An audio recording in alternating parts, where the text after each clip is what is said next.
हिमाचल प्रदेश विधानसभा चुनाव में रण दिन बर दिन दिलचस्प होता चला जा रहा है। इस बीच दोनों दलों के बीच एक दूसरे पर जमकर वार पलटवार भी करते नजर आ रहे हैं। हिमाचल महिला कांग्रेस के अध्यक्ष जैनब चंदेल ने भारतीय जनता पार्टी पर अनेक पोस्टरों को फाड़ने के आरोप लगाए हैं। इसकी शिकायत कांग्रेस की ओर से चुनाव आयोग को भी दी गई है। चंदेल ने कहा कि भाजपा की हार को देखकर घबरा रही है और इस तरह की हरकतों पर उतर आई है। हिमाचल महिला कांग्रेस के अध्यक्ष जैनब चंदेल ने कहा कि जनता का विश्वास कांग्रेस पर है। प्रदेश भर में जो विकास आज नजर आता है वह कांग्रेस की ही देन है। उन्होंने कहा कि हिमाचल प्रदेश के निर्माता डॉक्टर यशवंत सिंह परमार से लेकर आधुनिक हिमाचल के निर्माता वीरभद्र सिंह कांग्रेस पार्टी का हिस्सा रहे। उन्होंने भारतीय जनता पार्टी पर हमला करते हुए कहा कि भाजपा के नेता ही वह नेता हैं जिन्होंने हिमाचल को पूर्ण राज्य का दर्जा देने का भी विरोध किया था। जैनब चंदेल ने कहा कि वीरभद्र सिंह जब प्रदेश भर में कॉलेज और स्कूल खोल रहे थे तब भाजपा इसका विरोध कर रही थी। आज छोटे से छोटे इलाके में भी कांग्रेस पार्टी की वजह से शिक्षण संस्थान है, लेकिन भाजपा सरकार इन शिक्षण संस्थानों में टीचर की कमी भी पूरी नहीं कर पा रही है। जैनब चंदेल ने भाजपा के राष्ट्रीय नेताओं पर हमला करते हुए कहा कि उन्हें प्रदेश में बढ़ती महंगाई पर भी जवाब देना चाहिए। उन्होंने कहा कि आज बढ़ती महंगाई से आम जनता त्रस्त है, लेकिन भाजपा के नेता मौन है। चंदेल ने दावा किया कि कांग्रेस पार्टी हिमाचल प्रदेश में इतिहास दोहराकर सत्ता में वापसी करेगी। भारतीय जनता पार्टी जो है वो कांग्रेस की बढ़ती हुई लोकप्रियता, कांग्रेस हमेशा से लोकप्रिय रही है क्योंकि कांग्रेस ने जनहित के कार्य हमेशा किए हैं। यही वजह है कि भारतीय जनता पार्टी बुरी तरह से बौखला गई है, ये मुकाबला नहीं कर पा रही है। इसलिए हमारे जो बेजान पोस्टर हैं, होर्डिंग्स हैं, उनको तोड़ने फोड़ने का काम कर रही है। कितने शर्म की बात है, ये इनकी बौखलाहट को दर्शाता है। स्वस्थ लोकतंत्र में ऐसी परंपराएं कायम नहीं करनी चाहिए। मुझे लगता है कि ये पहली बार हो रहा है ऐसा कि ये लोग हमारे पोस्टर और बैनर्स को फाड़ रहे हैं। इसकी हम कड़ी शब्दों में निंदा करते हैं और इसकी हमने इलेक्शन कमीशन में शिकायत भी की है।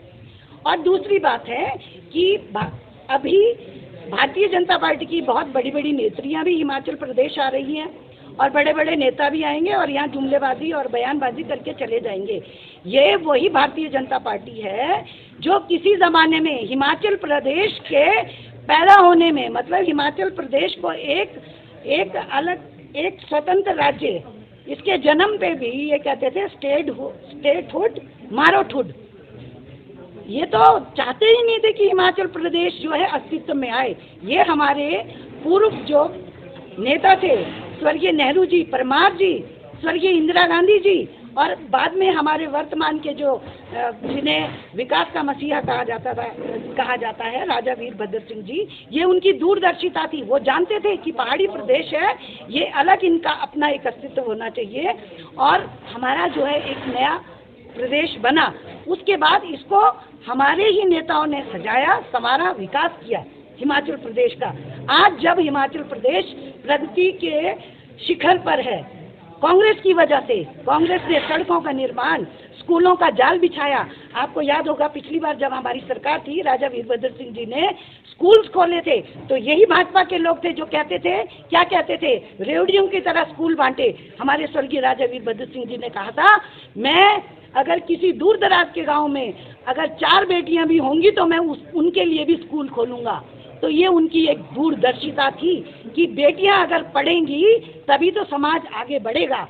स्वास्थ्य की बात है और कितने शर्म की बात है, भारतीय जनता पार्टी पूरा इंफ्रास्ट्रक्चर, वह चाहे वो स्कूल की बात हो, चाहे वो स्वास्थ्य की बात हो, चाहे खेल के मैदान की बात हो, इंफ्रास्ट्रक्चर सारा किसने तैयार किया? कांग्रेस पार्टी ने। और इनसे तो वही नहीं हो रहा है कि वहाँ पे स्टाफ भी पूरे कर लें। ये लोग पुलिस में अभी भर्ती कर रहे थे, पेपर लीक हो गया। आप देखिए, अगर पूरे देश की बात करें, पोस्टें निकालते हैं कि पैसा दे के उनको बच्चों को अपने फॉर्म भरने पड़ते हैं, उससे करोड़ों रुपए इन्होंने कमा लिए, बाद में उनका एग्जाम ही रद्द हो जाता है। तो ये घोटालों की सरकार है। छात्रवृत्ति घोटाला इनके टाइम में हुआ हिमाचल प्रदेश में, आपने देखा होगा।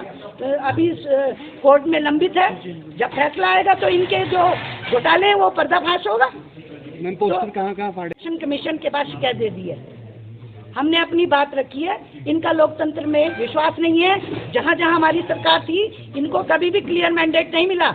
इन्होंने चाहे मध्य प्रदेश की बात है, वहाँ खरीद फरोख्त करके कांग्रेस की सरकार को तोड़ा, और गोवा में देखा आपने, महाराष्ट्र में क्या किया इन्होंने, ले गए गुजरात घुमाने, ले गए आसाम घुमाने एमएलए को। लोकतंत्र में इनका विश्वास नहीं है। कांग्रेस पार्टी लोकतांत्रिक पार्टी है, और यही वजह है कि अभी हमारे जो अध्यक्ष हैं उनका चुनाव हुआ, और हमने लोकतांत्रिक तरीके से अपने अध्यक्ष को चुना। ये लोकतंत्र की बात करते हैं, ये राष्ट्र की बात करते हैं, ये महिलाओं की बात करते हैं।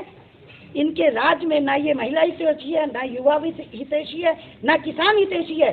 750 किसान हमारे मर गए। कभी इन्होंने बोला? अगर कितना अच्छा होता। आज ये भाजपा के बड़े बड़े नेता जो यहाँ आकर बड़ी बड़ी जुमलेबाजी कर रहे हैं, किसानों के बारे में कहते हैं कि हम उनको एमएसपी देंगे, तो मैं मानती। ये महिलाओं की बात करते कि हम महिलाओं को जहाँ जहाँ पर महिलाओं के साथ अत्याचार हुआ उसकी आवाज़ उठाती। ये महिलाओं की बात करती हैं, तो कितना अच्छा होता अगर ये कहती कि आटा जो 25 रुपए किलो मिलता था 40 रुपए है, हम कम करेंगे। एक बार नहीं कहा आपने, उनकी प्रेस रिपोर्ट को आपने कवर किया। सिलेंडर 450 रुपए का था, आज 1200 रुपए का, कितना 1200 रुपए का हो गया। कितना अच्छा होता अगर ये कहती कि हमारी सरकार आएगी तो हम आपको 400 रुपए का सिलेंडर देंगे। आज ये कहते हैं कि महिलाओं के लिए जो कांग्रेस कह रही है 1500 रुपए देंगे, हम ओपीएस को ये लागू करेंगे, तो ये जुमलेबाजी कर रही है। कांग्रेस कभी जुमलेबाजी नहीं करती है। कांग्रेस जो कहती है वो करके दिखाती है, चाहे वो शिक्षा का अधिकार हो, खाने का अधिकार हो, राइट टू फूड का अधिकार हो, सूचना का अधिकार हो, जो कहा वो हमने किया। हिमाचल प्लस न्यूज के लिए शिमला से पुष्पेंद्र चौधरी की रिपोर्ट।